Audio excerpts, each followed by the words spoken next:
Hey guys, it's Adam here, aka Anti-Cena Guy, with your Bash and Berlin 2024 review.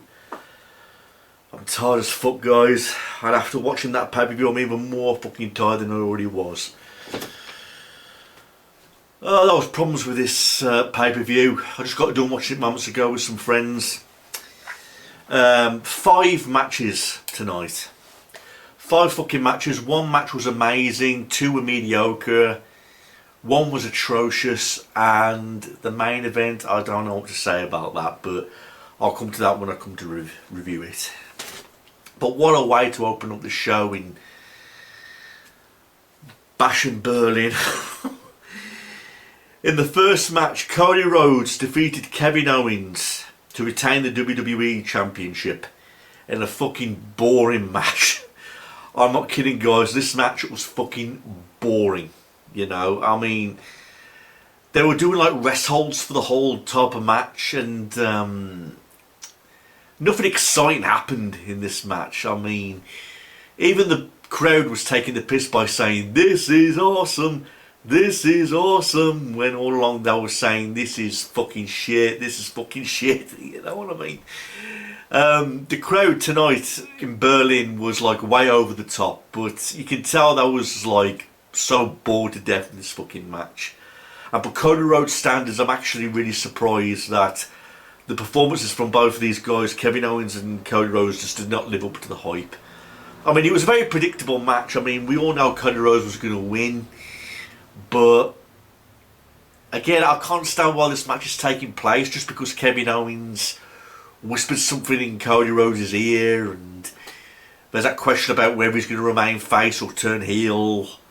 I mean, that happened a lot during this match because Cody Rhodes acted like he hurt his knee when his knee wasn't hurt.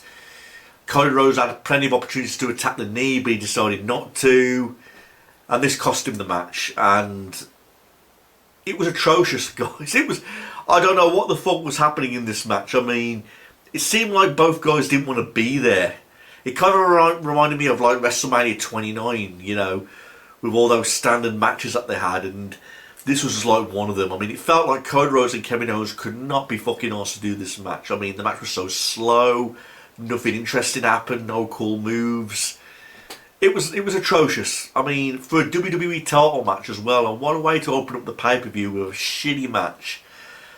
You know, it make you want to feel like you didn't want to watch the rest of the pay-per-view after watching this match. I mean, this match went on for like 25 minutes. And after watching a shit match for 25 minutes, you're thinking, I can't be asked to watch the rest of this pay-per-view. But that's what it felt like. So, yeah, atrocious match. I mean, both guys hugged each other at the end, indicating that Kevin Owens is still a face. But there's several opportunities where he could have turned heel, but nothing. This match was all about doing fuck all, and it didn't really mean anything either. We all knew Cody Rhodes was going to retain from Kevin Owens, but the match itself wasn't good at all. And it's for the WWE title as well, and atrocious, fucking atrocious match. In the second match, Bianca Belair and Jade Gargill defeated the Unholy Union to become the new women's tag team champions. Surprisingly or not, this match was better than the first match. I love seeing the women, you know, everyone loves how I love seeing the women in action with their sexy bodies and etc. And especially the physique on Bianca Belair and Jade Gargill, you know, with the biceps and all that. I suppose I'm happy that they won the tag team championships. I mean, this wasn't like an amazing tag team match. There's been better women's tag team matches in the past, but when you compare this match to the first match, it really did enlighten it a little bit, you know, making you want to watch the rest of the pay-per-view, you know. I mean, I was impressed with both teams. I thought the Unholy Union was going to retain. I didn't expect them to lose their tag team titles like that, but again, I don't mind. I like both teams. And for the women's tag team championships, this was like better than the WWE title match, and that's saying a lot. And again, it was a fine match. Both teams did all they could, and it was a fine match for the women's tag team championships. It wasn't like an amazing women's tag team title match. It was just like a fine match. So What a way to kick off Bash in Berlin. We start off with a shit WWE title match and a mediocre Women's Tag Team Championship match. So, but this is when things start to turn around in the third match. CM Punk defeated Drew McIntyre in a strap match, and this match was the match of the night. I'm not going to lie, I really enjoyed this match. I wasn't expecting it to be one of those matches where they had to touch all four corners. It's kind of like the Texas Bull Rope match that Eddie Guerrero and JBL had at the Great American Bash, I believe in 2004 or something.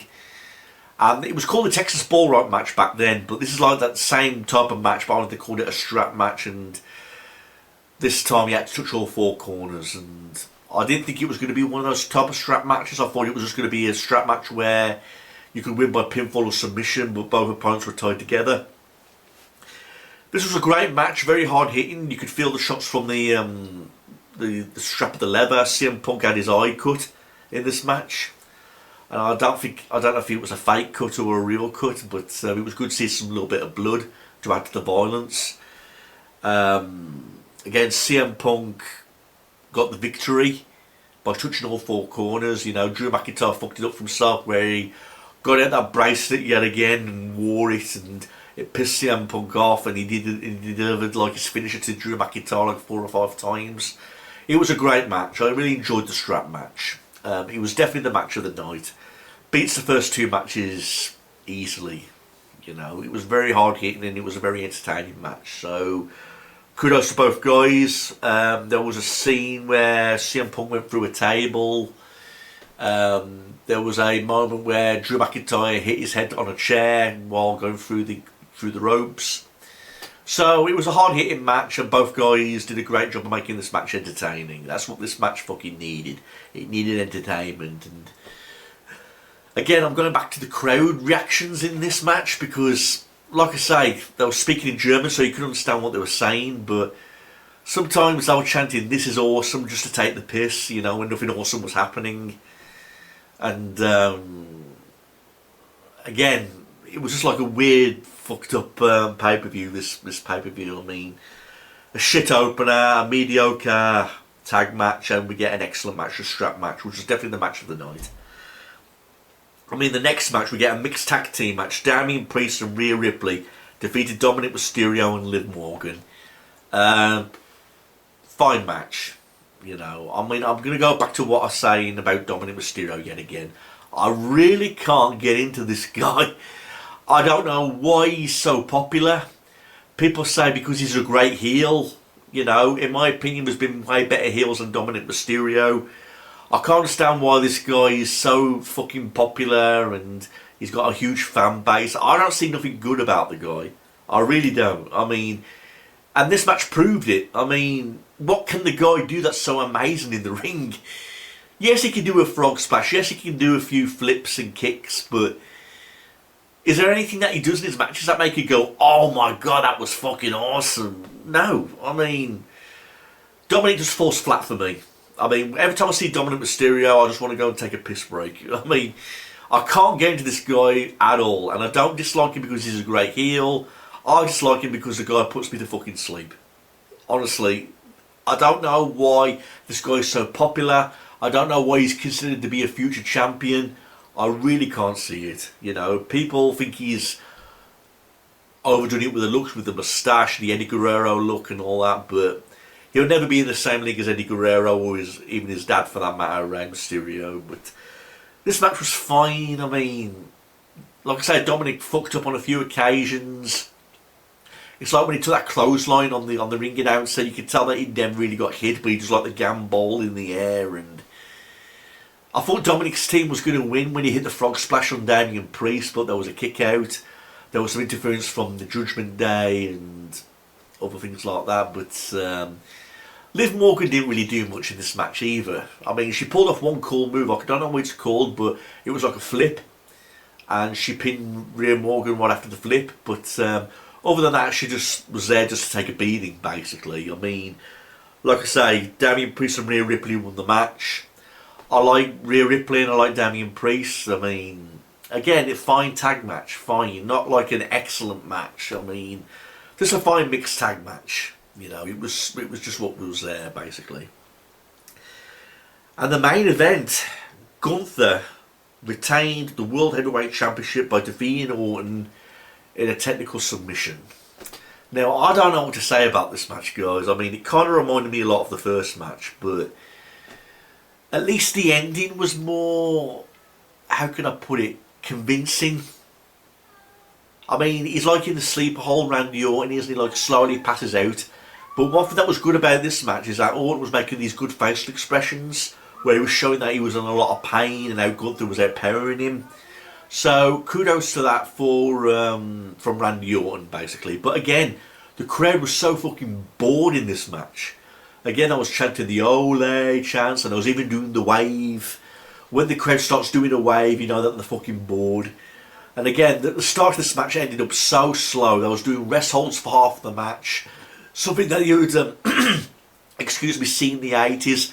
It was very slow wrestling, and again, it kind of reminded me a lot of the first match, but at least in this match, there was some hard-hitting moments. I mean, there was a scene where Randy Orton got the steel steps together and he drove Gunther through the announce table. There was that match, that part of the match. So, I didn't hate this match and I didn't love it at the same time. It was like, okay, but again, it started off real slow and boring.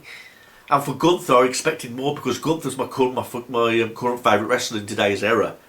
I expected a lot more from him. I mean, yes, the guys did beat each other up in their own way, and the match did look slow, and they did look both really hurt it during the match. But again, it started off really slow and boring, but it was the last half of the match where things really started to pick up with the violence and the hard hitting. And again, it was all about making Gunther look good, basically, over a victory over Randy Orton.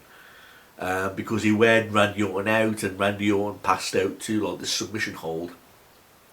And then Gunther in a way somehow turned babyface by shaking Randy Orton's hand at the end.